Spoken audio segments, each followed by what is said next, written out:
Qual é a probabilidade de um rapaz tímido e medroso se transformar de um dia para a noite num grande herói capaz de salvar uma nação inteira? Qual é a probabilidade? Qual é a probabilidade de um escravo vir a ser o governador de uma nação que é a maior potência da Terra? Qual é a probabilidade? Qual é a probabilidade de um pastor de ovelhas de repente se tornar num grande general e se tornar a seguir no maior rei de uma das nações mais antigas da Terra?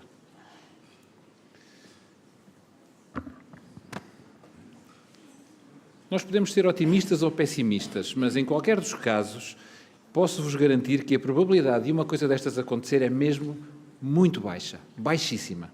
Vamos tentar perceber o quanto. Acham que uma em cada 100 pessoas pode viver uma história destas? Uma em cada 100? Eu acho que não. Qualquer um de nós que aqui está conhece algumas centenas de pessoas, e se a probabilidade disto acontecer fosse uma em cada 100, então nós todos conhecíamos várias pessoas que já tivessem vivido histórias destas. Não. Uma num milhão? Também não. Sabem quantos milhões de pessoas vivem hoje no mundo? 7 mil milhões, e portanto o mundo estava cheio de histórias destas. Vocês ouvem histórias destas? Acontecer diariamente? Não. A probabilidade talvez nem seja uma para 1.000 milhões. É de facto baixíssima. Mas a verdade é que histórias destas acontecem. E porque nós sabemos que elas acontecem, embora sejam muito raras, nós temos que nos perguntar: como é que é possível que estas histórias aconteçam? Ou, talvez ainda mais importante, será que eu poderia ser o protagonista de uma história destas? Eu gostava de vos contar uma história verídica, uma história real. Era uma vez um rapaz tímido, medroso, que vivia no meio de um povo que era oprimido por um outro povo muito mais poderoso do que o seu povo. Eles eram saqueados, eram maltratados, passavam todo o tipo de privações e não havia qualquer esperança, nem para aquele rapaz, nem para a sua família, nem para o seu povo. Mas um dia, sem ninguém esperar, aquele rapaz humilde, tímido, medroso, juntou um exército de 32 mil homens para combater os seus opressores. Do lado de lá, os seus inimigos reuniram um exército de 135 mil homens. E então, temos de um lado um exército mal preparado, mal armado, mal nutrido, de 32 mil homens, que pretende lutar contra um exército bem armado, experiente e bem alimentado de 135 mil homens. É mais ou menos uma relação de 1 para 4 soldados inimigos. Bem, com uma desproporção destas, este jovem guerreiro, inexperiente, precisava de equilibrar as coisas. Então ele resolveu fazer uma coisa. Virou-se para o seu exército de 32 mil homens e disse: se algum de vocês tem medo, não se preocupem, podem ir para casa. Sabe o que é que aconteceu? Dos 32 mil homens, houve 22 mil que foram embora. Então ficaram só 10 mil. E agora temos uma relação de 10 mil homens para 132 mil. Ou seja, agora temos mais ou menos um soldado para combater 13 soldados. Este mal armado, inexperiente, mal nutrido, contra 13 soldados bem armados, experientes e bem nutridos. Bem, mas aquele rapaz achou: não, isto ainda não está bem. E então, dos 10 mil homens que ele tinha, ele decidiu ainda mandar embora, sabem quantos? 9.700. E ficaram apenas 300 soldados para defrontar um exército de 135 mil soldados inimigos. Bem, acho que agora as contas estão a ficar equilibradas, não acham? Mas pronto, agora que temos o exército já com a dimensão correta, 300 homens contra 135 mil, vamos agora falar das armas. Bem, se vão combater 300 homens contra 135 mil, eu recomendaria que as armas a escolher fossem metralhadoras. Concordam? Com 300 metralhadoras, provavelmente aquele pequeno exército consiga defrontar um exército de 135 mil homens. Mas há aqui um problema, é que como isto se passou há tanto tempo atrás, ainda não havia metralhadoras. Então aqueles homens, aqueles 300 homens, o que poderiam contar era simplesmente com espadas, com escudos, com lanças e com o mesmo tipo de armas que o outro exército também usava. E isso colocava-os numa enorme desvantagem. E por isso aquele rapaz, inexperiente, mas que percebia bem que estava com problemas, decidiu fazer uma coisa. Nós vamos combater com cornetas. Sim, cornetas, daquelas que fazem barulho. Mas não é só. Vamos também com cântaros de barro, daqueles que servem para transportar água. Estão a ver? 300 homens com cornetas e cântaros contra um exército de 135 mil. Estou a imaginar os inimigos a imaginarem aqueles soldados com uma corneta e um cântaro em riste. Ui, fujam que eles têm cornetas. Deve ter sido um pânico enorme. Bem, digam-me lá, o que é que vocês acham que vai acontecer? Ninguém se prepara desta forma para uma batalha. Estavam reunidas as condições para que este fosse o episódio mais cómico de toda a história militar da história da humanidade. E vocês diriam, em poucos segundos, aquele pequeno exército vai ser completamente desbaratado. Se vocês não conhecessem a história de Gedeão e dos seus 300, vocês jamais acreditariam que aquele pequeno exército, armado com cornetas e cântaros, poderia ter defrontado um exército de 135 mil homens experientes e bem armados. A história está contada no capítulo 6, 7 e 8 do livro de Juízes e lá encontram todos os detalhes da história. Agora, na minha narrativa desta história bem conhecida, eu propositadamente retirei um ingrediente essencial. E esse ingrediente essencial é Deus. Contando a história da forma que eu a contei, ela tornou-se uma história da carochinha. Uma coisa impossível. Alguma coisa inventada e boa para adormecer as crianças à noite. Nada mais. Ninguém poderia acreditar nesta história se tirarmos Deus daquela equação. No entanto, esta história não foi inventada. Ela é real, ela aconteceu e ficou escrita para que hoje para que hoje vocês se lembrem dela e saibam que coisas destas, impossíveis, podem acontecer e vos podem ter a vocês, me podem ter a mim, como ator principal. Ao lerem a história, vocês vão perceber que o papel de Gedeão em todo o enredo foi simplesmente confiar em Deus. Ele decidiu que ia confiar naquilo que era impossível e foi. Sabem que esta história só foi possível porque Deus, de um lado, e o homem, de outro, fizeram uma aliança. Sabem que as alianças fazem-se quando duas partes têm um objetivo comum e compreendem que, se juntarem, elas vão mais facilmente atingir esse objetivo. Neste caso, a aliança entre Deus e o homem, há um objetivo comum. Deus quer salvar o homem e quer viver com ele eternamente. Deus quer salvá-lo porque o ama. Projetou-o para ser o seu companheiro de eternidade. O homem, naturalmente, também quer viver eternamente, também quer ser salvo. E por isso, havendo um objetivo comum, Deus e o homem podem unir-se. E para isso, Deus fez uma proposta ao homem de estabelecer com ele uma aliança para que juntos consigam vencer o inimigo comum, Satanás. Ora, esta aliança é proposta a toda a humanidade. Ninguém está fora. Mas a aliança não é coletiva.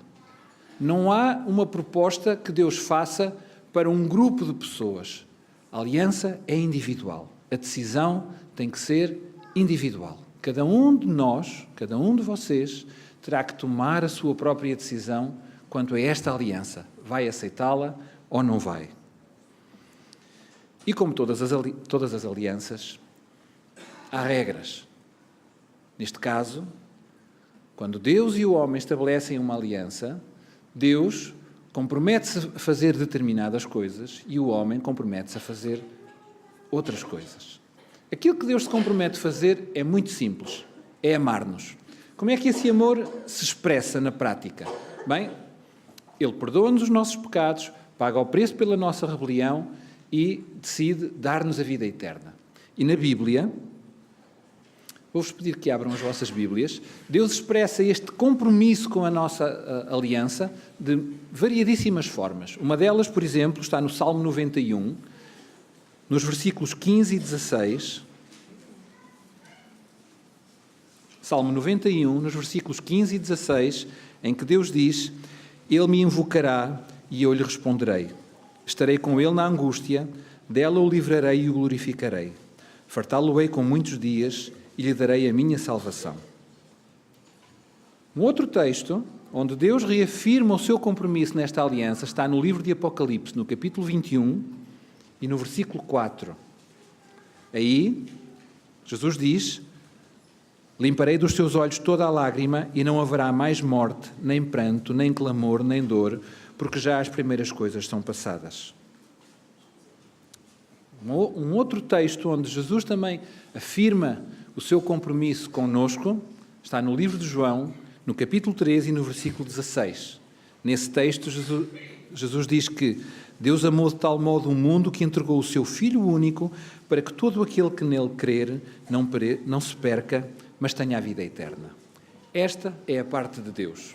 Mas do lado do homem também há um compromisso. E o compromisso é igualzinho ao de Deus. Assim como Deus se compromete a amar o homem deve comprometer-se a amar Deus. Deus não quer nada mais do homem do que o seu amor. Por isso, no livro de Deuteronômio, no capítulo 6 e no versículo 5, podem abrir, por favor, Deuteronômio, capítulo 6 e no versículo 5,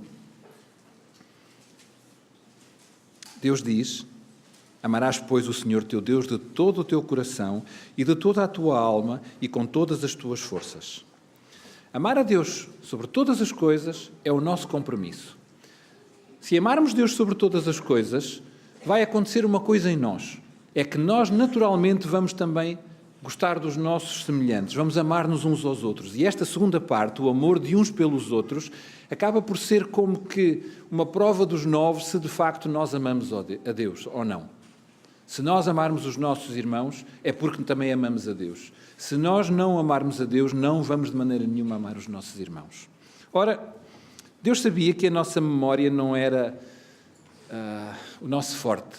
E então Ele decidiu que, para que não houvesse confusão ao longo dos anos, Ele ia deixar escrito qual era o nosso compromisso de uma forma indelével. E então Ele mandou a um homem que fizesse umas tábuas de pedra e com o seu próprio Deus ele escreveu um documento que a Bíblia chama o documento da aliança.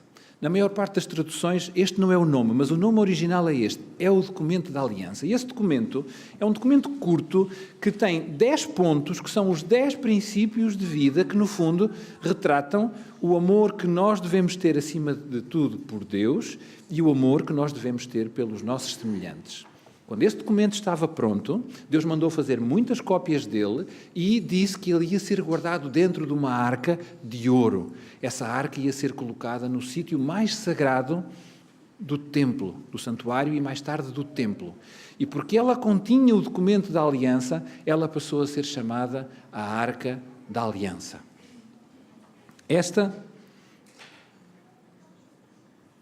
Estes são as características da aliança que Deus nos propõe a nós. Se nós tentarmos perceber quem é o grande beneficiário desta aliança, facilmente nós compreendemos que somos nós. Sem esta aliança nós estamos perdidos. Mas com esta aliança nós enfrentamos todas as dificuldades, conseguimos vencer todos os problemas e entramos na vida eterna. Sem isto, não temos nada. Agora, como é que eu posso aceitar a aliança? Será que eu tenho que pagar? Não. Ninguém tem que pagar nada. Será que eu tenho que ter habilidades especiais? Não. Não é preciso saber fazer nenhuma habilidade em especial. Será que eu tenho que ter uma formação superior? Não, nem sequer preciso de saber ler. Será que há limite de vagas? Não. Não há nenhuma restrição. A única coisa que eu tenho que fazer é decidir aceitar a aliança. Mas na prática, como é que eu aceito a aliança? Vamos voltar a Gedeão para encontrar a resposta a esta pergunta. Naquele dia que mudou a vida dele para sempre, Gedeão estava a limpar cereais no lagar. Sabem para que é que serve um lagar? Para fazer o azeite. Costuma ser um sítio coberto, fechado, e Gedeão estava lá a limpar os cereais às escondidas dos midianitas. Não o estava a fazer na eira. É na eira, ao ar livre, que se tratam os cereais. Mas não, Gedeão estava a fazer aquilo escondido, dentro de casa. Sabem porquê? Porque tinha medo. Naquele dia, Gedeão tinha um plano. Sobreviver mais um dia. Mais nada. Sobreviver mais um dia. Mas para aquele mesmo dia, Deus tinha um plano completamente diferente para Gedeão. Era um plano impossível de concretizar. Era um plano que desafiava toda a lógica. E Gedeão só tinha que tomar uma decisão. Eu vou manter o meu plano de sobreviver hoje e ir limpar os cereais no lagar, ou eu vou aceitar um plano impossível de cumprir e completamente irracional. Era tudo o que Gedeão tinha que fazer. Manter o seu plano ou aceitar o plano de Deus. Reparem que Deus, quando lhe fez esta proposta, não facilitou as coisas. Deus quis medir a crença de Gedeão. E primeiro disse-lhe assim, olha, eu proponho-te que tu reúnas um exército e que vais defrontar o teu inimigo com 32 mil homens. É uma relação de 1 para 4. O que é que achas? Acreditas em mim? Achas que eu sou capaz de contigo ganhar a vitória tendo tu apenas um soldado por cada 4 inimigos?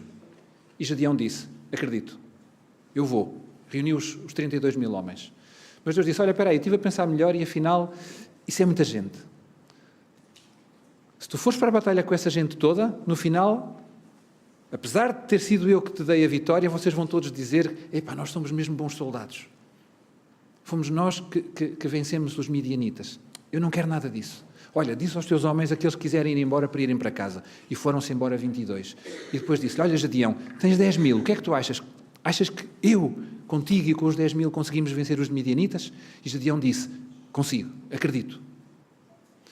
Então, olha, vamos fazer outra coisa. 10 mil ainda é muita gente. Vamos separá-los. Manda-os beber água. Aqueles que se ajoelharem para beber água, manda-os embora para casa.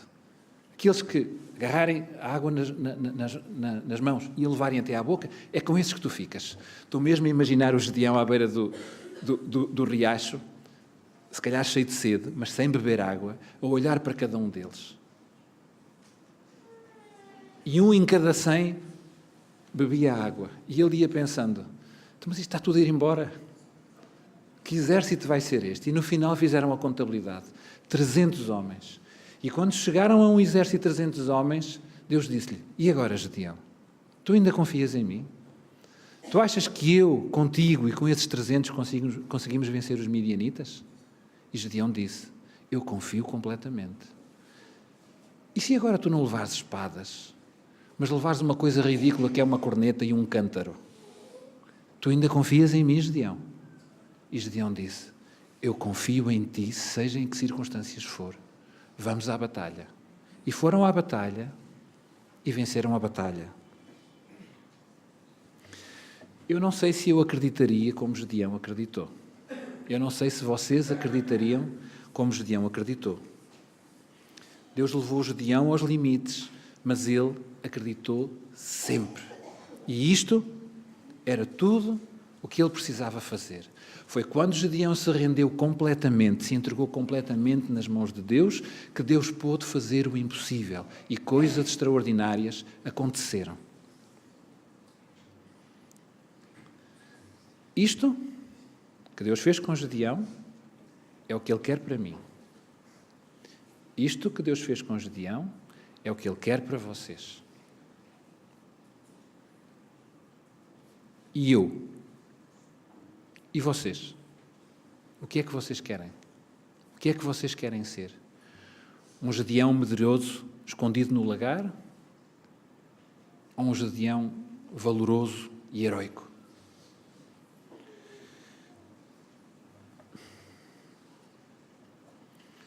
Esta é uma decisão que eu e vocês temos que tomar hoje. Hoje. O ontem já passou, o amanhã é apenas uma expectativa e tudo o que eu tenho são estas 24 horas, é hoje. A minha decisão deve ser tomada hoje e só para o período de hoje. Não vale a pena eu hoje fazer promessas a Deus de que lhe vou ser fiel a vida toda. Não. Basta-me dizer, meu Deus, eu hoje, nestas 24 horas, eu quero estar nas tuas mãos e quero que tu faças na minha vida aquilo que tu quiseres fazer. Nem que seja uma coisa que me pareça a mim completamente impossível e irracional. Eu hoje quero estar nas tuas mãos. E se amanhã Deus me der um novo dia, então esse será o meu novo hoje. E amanhã eu renovarei por mais 24 horas a minha aliança. Se eu fizer isto e puser de lado os meus planos medíocres e aceitar os planos grandiosos de Deus, vocês não conseguem imaginar o que Deus poderá fazer connosco. Se Ele com um Gedeão fez o que fez, já imaginaram o que pode fazer connosco, estes 150 que aqui estamos sentados? Jesus usou uma metáfora muito interessante para caracterizar as pessoas que aceitam a aliança com Deus. É um texto que vocês todos também conhecem muito bem, que está no livro de Mateus. Vou-vos pedir que abram. Mateus, no capítulo 5, e gostava que lessem comigo o versículo 14.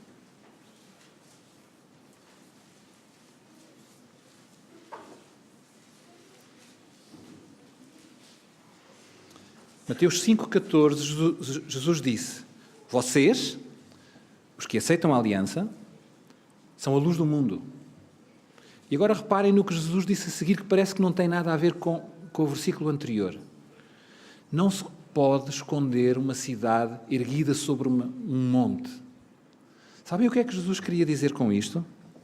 O que Jesus está a dizer é que a ação de Deus na nossa vida faria de nós pessoas extraordinárias que não passariam despercebidas no meio da multidão.